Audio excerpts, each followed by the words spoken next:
Good morning. Thank you for joining us. We got very good news over the weekend. The Food and Drug Administration issued an emergency use authorization for a third safe and effective vaccine, the Johnson & Johnson vaccine, which will help us defeat the pandemic. While we have much work ahead of us on so many fronts, this is certainly a very encouraging development. Today, we'll get a state of the pandemic update from Dr. Walensky. Dr. Fauci and Dr. Nunez-Smith will discuss the recently authorized J&J vaccine. And I'll close with an update on our planning, logistics, and distribution of the J&J vaccine. And then we'll open it up to questions. With that, I'll turn it over to Dr. Walensky. Dr. Walensky. Thank you, Jeff. I'm delighted to be back with you today. Let's get started with the current state of the pandemic. I remain deeply concerned about a potential shift in the trajectory of the pandemic. The latest CDC data continue to suggest that recent declines in cases have leveled off at a very high number. The most recent 7-day average of cases, approximately 67,200, represents an increase of a little over 2% compared to the prior 7 days. Similarly, the most recent 7-day average of deaths has also increased more than 2% from the previous 7 days to nearly 2,000 deaths per day. These data are evidence that our recent declines appear to be stalling at over 70,000 cases a day.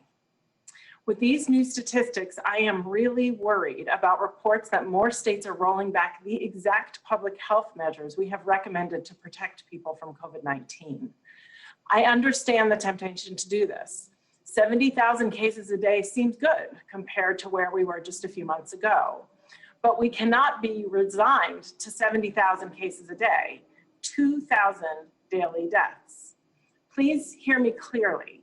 At this level of cases with variants spreading, we stand to completely lose the hard-earned ground we have gained. These variants are a very real threat to our people and our progress. Now is not the time to relax the critical safeguards that we know can stop the spread of COVID-19 in our communities, not when we are so close. We have the ability to stop a potential fourth surge of cases in this country. Please stay strong in your conviction. Continue wearing your well-fitted mask and taking the other public health prevention actions that we know work. Ultimately, vaccination is what will bring us out of this pandemic. To get there, we need to vaccinate many more people. Yesterday, CDC's Advisory Committee on Immunization Practices, or ACIP, endorsed the safety and efficacy of Janssen's COVID-19 vaccine. After the ACIP met, I was heartened to sign their recommendations for use of this vaccine in people 18 or older. This means we now have 3 safe and highly effective vaccines that prevent serious illness, hospitalization, and death from COVID-19. Importantly, ACIP does not state a preference for a particular COVID-19 vaccine. Rather, they recommend that individuals can get any of the ACIP recommended COVID-19 vaccines, and they encourage individuals to receive the earliest vaccine available to them. The Janssen vaccine is a much needed addition to our toolbox and increases the number of vaccine doses available and makes it possible for more people to get vaccinated and protected from COVID-19.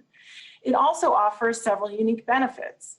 It's a single dose vaccine that provides COVID-19 protection with just 1 shot. That can help fully vaccinate people who may have difficulty or who are not interested in returning for a second dose. For those administering the vaccine, this vaccine is also easier to store and transport since it does not need to be kept in a freezer. This will make it easier to provide vaccine in more community settings and mobile sites as supplies scale up. Having multiple types of vaccine available, especially ones with different dosing regimens and different storing and handling, offers more flexibility.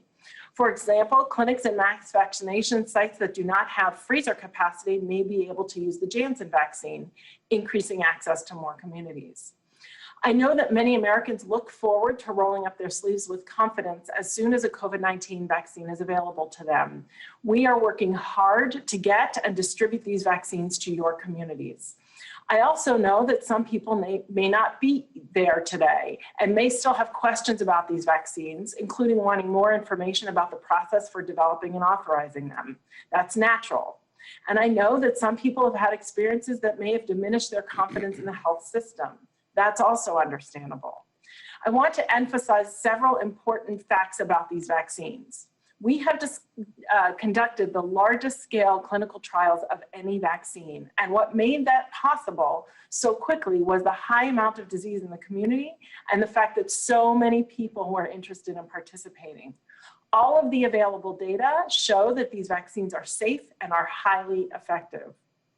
Over 100,000 people participated in clinical trials to evaluate the safety and effectiveness of these vaccines, and they have all met rigorous FDA scientific standards. Equally importantly, as of today, nearly 50 million people in the United States have received at least one dose of a COVID-19 vaccine.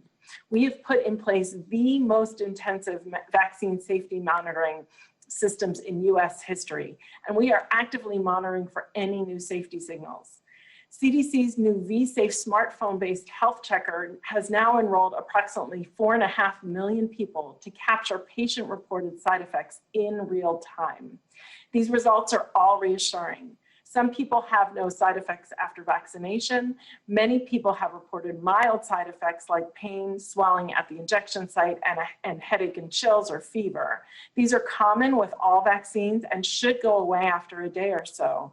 Serious, generally reversible reactions remain exceptionally rare. For those who still have questions about the vaccines, I encourage you to visit the CDC COVID-19 website for more information.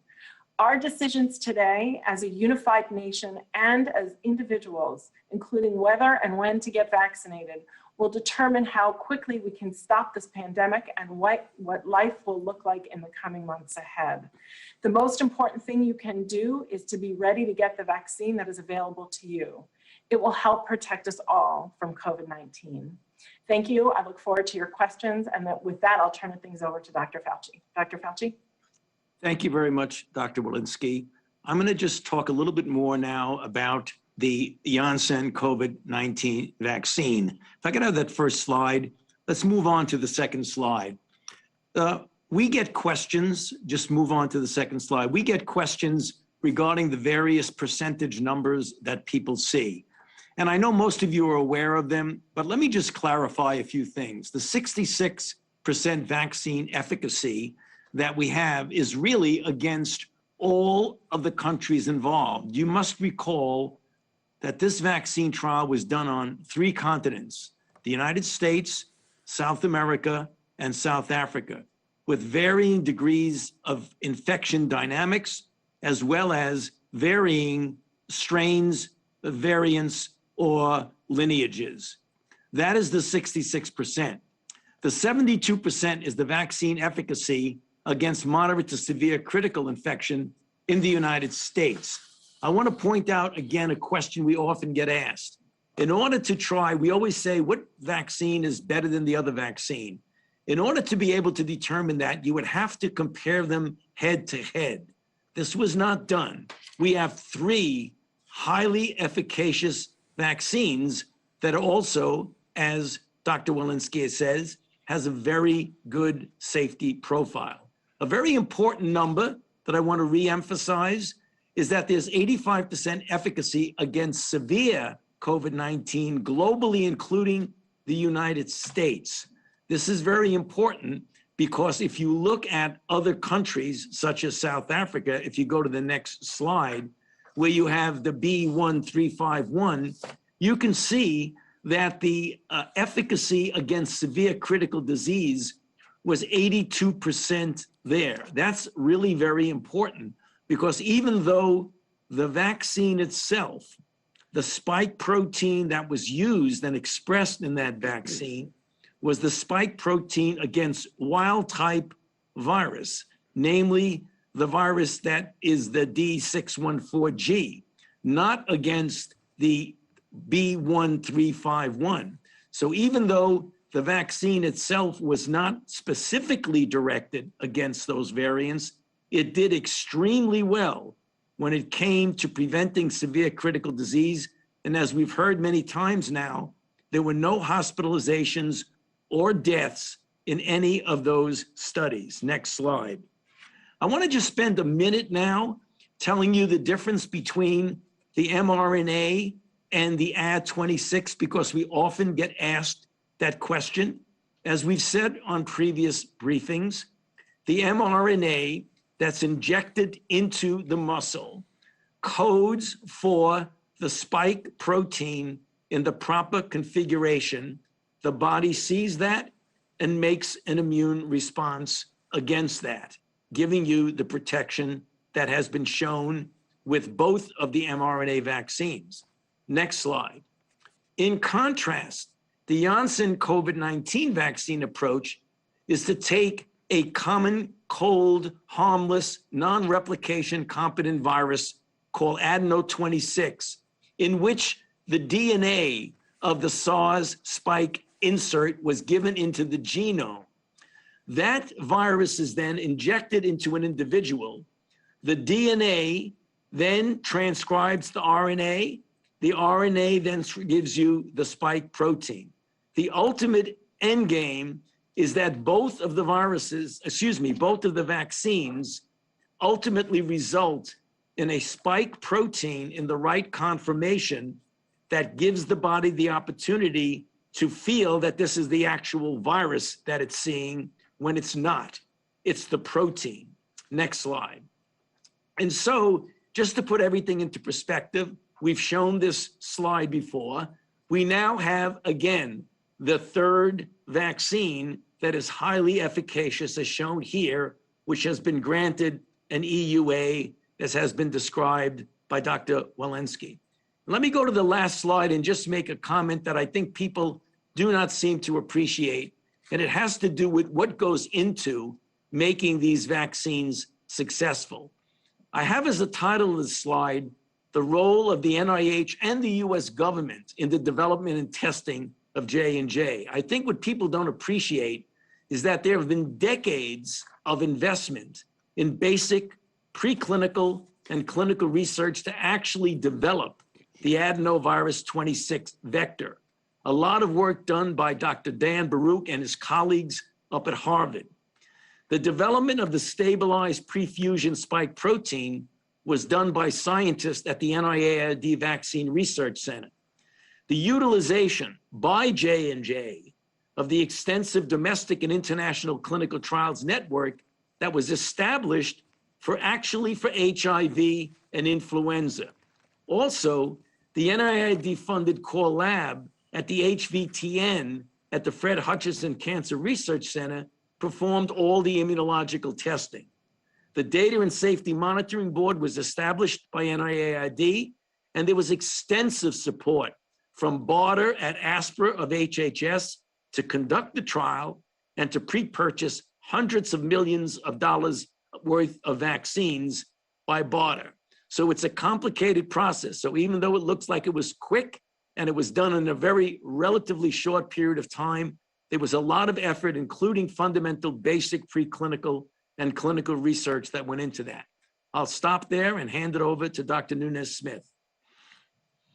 Well, thanks so much, Dr. Fauci.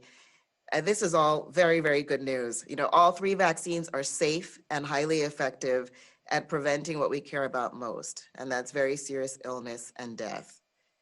So all of the authorized vaccines will be distributed across states and jurisdictions and across all of our federal vaccination channels. That doesn't mean that every vaccination site will have every vaccine, but it means that all vaccines will reach all communities.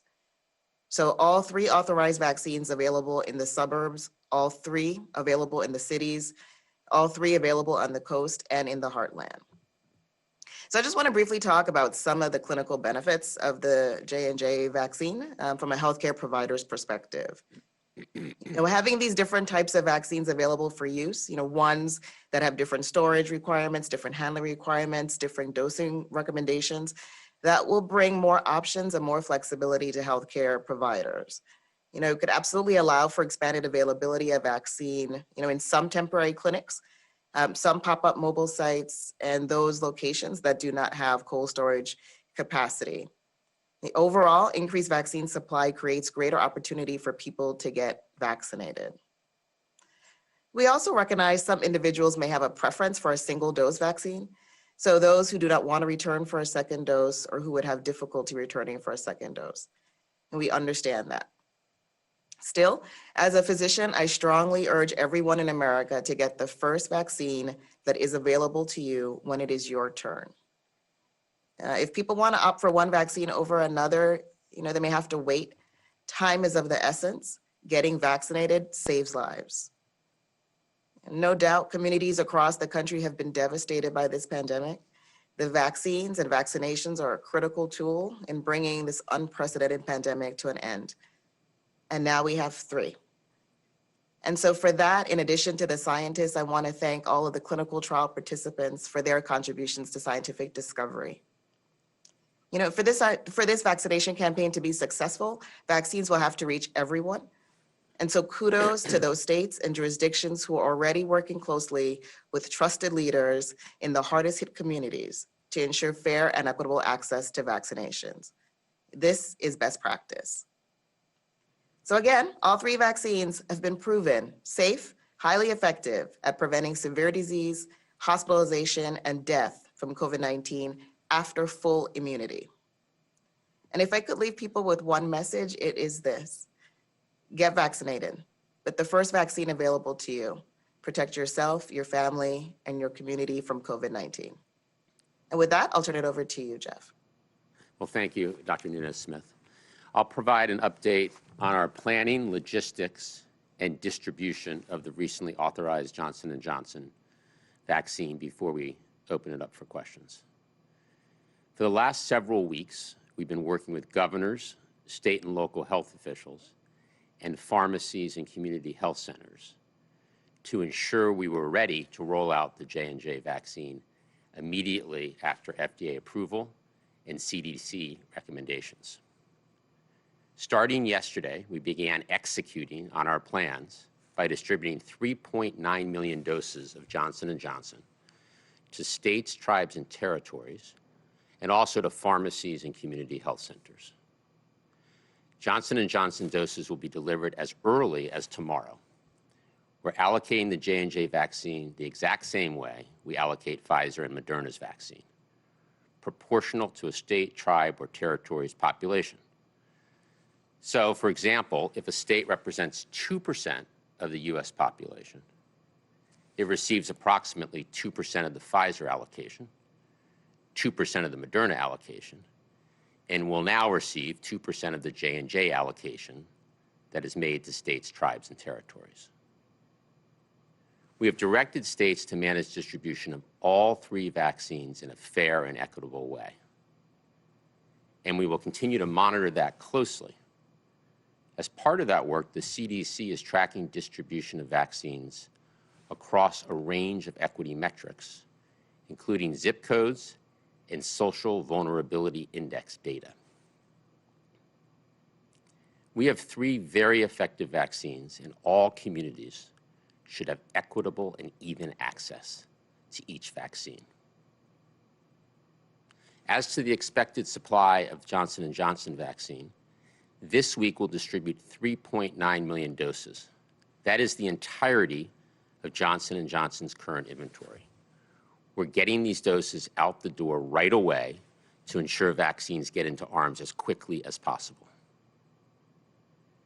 J&J has communicated that the supply will be limited for the next couple of weeks following this initial distribution of nearly 4 million doses.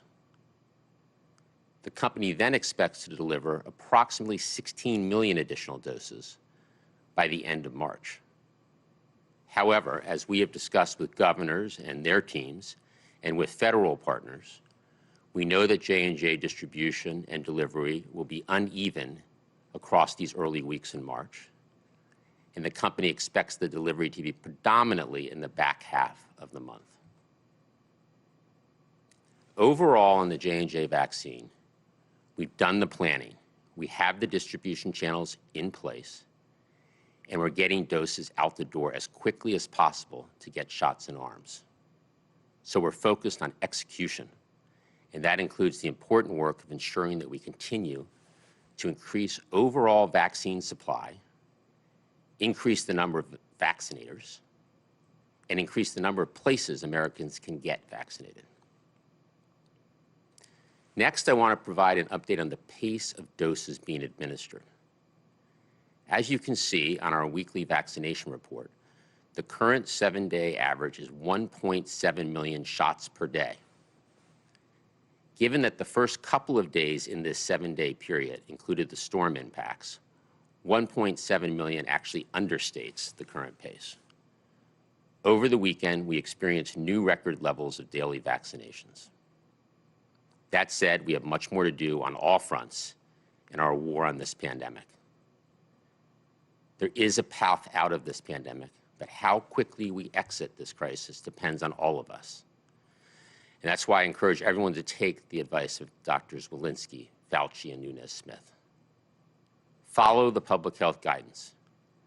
Get vaccinated when it's your turn. And continue to wear masks and social distance to protect yourself and your fellow Americans. We will continue doing everything we can as a federal government to defeat this virus. But it'll take all of us stepping up to do our part. With that, let's open it up to questions. Great. And a reminder to please keep your questions to one question only. First up, we'll go to Elizabeth Wise at USA Today. Hi, thank you so much for taking my question. You didn't say how many doses are being shipped this week. I think usually you've had that. My question, however, is, so appointment systems seem to be the rate limiting factor for getting people vaccinated in a lot of the country. And in some cases, this is frustrating people who aren't coming back because they couldn't get through. As states move into phase 1B and 1C, and we get tens of millions of more Americans who are eligible, how is this system going to cope, and what are you doing to strengthen it? So the number of doses is 3.9 million. So that was the entire J&J inventory, and all of those doses are being shipped this week. You know, I think scheduling an appointment is too difficult and remains too difficult in too many places. You know, in some states or in some locales, things have gotten better. The pharmacy systems are often better at scheduling in appointments. But overall, too many Americans are suffering frustration, taking up way too much time to schedule an appointment. And we have addressed some of those root causes as we've increased the vaccine supply, as we've put more vaccinators in the field, as we've increased the number of places. But now we really need to make sure the systems can handle not only the current demand, but the projected demand for people being vaccinated. So we're working with states to improve their health sites so that they can handle this capacity. We're also looking at lower tech solutions that the federal government might be able to provide, whether those are call centers or people to help navigate the system. So I think overall scheduling remains for far too many people too frustrating, and we need to make it better. Next question. Next, we'll go to William Joy with WFAA Dallas. Yeah, thank you for taking my question. So this has to do with equity for either Dr. Nunes-Smith or for Jeff. So at least here in Dallas-Fort Worth, the gap between vaccinations in affluent zip codes versus underserved zip codes is actually getting worse. So how specifically are you grading yourself when it comes to equity, and what's that grade right now? Dr. Nunes-Smith? Yeah. No, thanks for the question. We're absolutely 100% committed to equitable vaccine access. And, you know, the statistics that you share are very concerning to us. We know that we still have a challenge in terms of data. The data quality are not exactly where we'd like them to be as far as race, ethnicity, but even the data that we have do suggest this pattern. You know, we are already in the federal programs prioritizing equity. We have been committed to this from the very beginning in the launch of those programs, using metrics such as the CDC's Social Vulnerability Index to help guide where resources should go.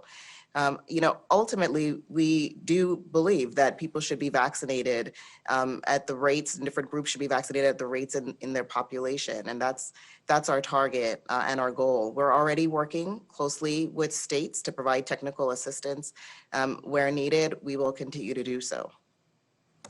I think Dr. Nunez-Smith has captured it well. I will add that the President has been crystal clear that as important as speed and efficiency in vaccinations, equity and fairness are as important, and we need to make sure that we execute on a strategy that ensures equity and fairness. Great. Next question will go to Lori Garrett.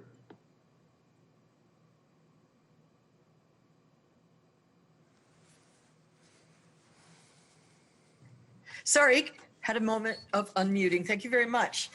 Yes, I have a question regarding the variants, and this would go to both Drs. Fauci and Walensky. We have this new New York variant that jumped from 0.2% of identified viruses in early November to now about 28% in New York, and it seems to have arisen in an HIV/AIDS patient, indicating the possibility that we could see variants arising in highly immunosuppressed individuals. And they're warning that it may be colonizing nasal cells with very high, like 10-fold affinity for ACE2 receptors. And that's a site pretty privileged in terms of IgG neutralizing antibodies. So I wonder, my question is, how worried should we be about this particular variant? And is it possible that vaccinated and COVID surviving individuals who have neutralizing antibodies in their blood systems could still harbor and colonize and transmit from their noses to other individuals? Thank you. Let's start with Dr. Fauci, and then we'll go to Dr. Walensky. Dr. Fauci?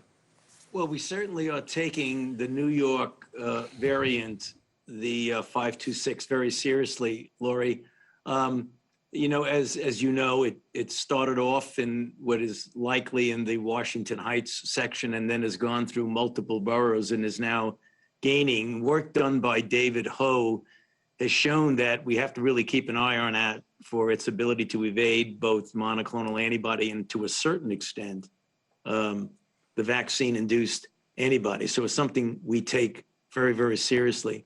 The idea about the accessibility of antibody to the nasopharynx, I mean, that's obviously a good point. It's a theoretical, but it can be a real issue. So I'm sure that's going to be something that is going to be looked at and studied about the degree of not only the viral load, but also the persistence of the viral load in the nasopharynx. So good points, all unknown right now, but something that we're going to be looking at very carefully. Dr. Walensky, anything to add there? I would just say we know that early studies actually show that these variants could emerge in a single host, in a single immunocompromised host as well. And it's our reason to decrease circulating virus everywhere, but in the community as well as in individuals. I think is important because we often get asked a question that's a reasonable question. Should people who are immunocompromised get vaccinated? And the answer is absolutely yes. Absolutely yes. Because that's not only important for them, for their own health, but that could be the breeding ground of the emergence of variants, for the simple reason that if you don't clear the virus rapidly, you're going to have immunological selection within a given individual. And as Lori said correctly, that was probably how all this started with 526.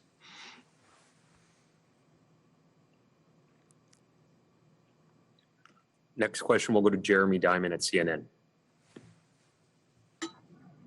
Hey, thanks for taking the question. Sorry, let me just mute this TV here. Apologies.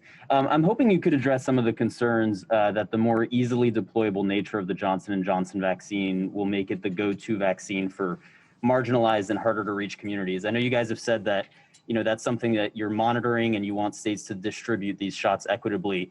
But beyond monitoring, what more can the administration do to not only avoid this perception that, you know, you have different vaccines for different classes of Americans, but also to make sure that you're getting the most bang for your buck from an epidemiological perspective, given the limited supply?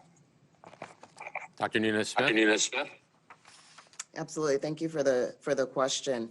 So, you know, we shouldn't lose sight of the very good news that we have. We have 3 authorized vaccines. That's tremendous. We do expect that they be distributed evenly for all communities to benefit.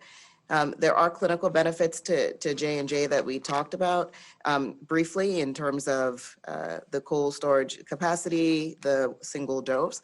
That might make it very useful for healthcare providers in their toolkit as they're thinking about things like some pop-ups. But overall, we do think that the distribution, again, should be even across communities. So importantly, providing that guidance upfront. We are modeling that within the federal programs. And then, as we said, we will be tracking biometrics such as zip code and social vulnerability to see where vaccines are going. And should certain vaccines go consistently to certain communities, we will be able to intervene. And, we're here to provide support and technical assistance to pivot and intervene and correct if and when needed.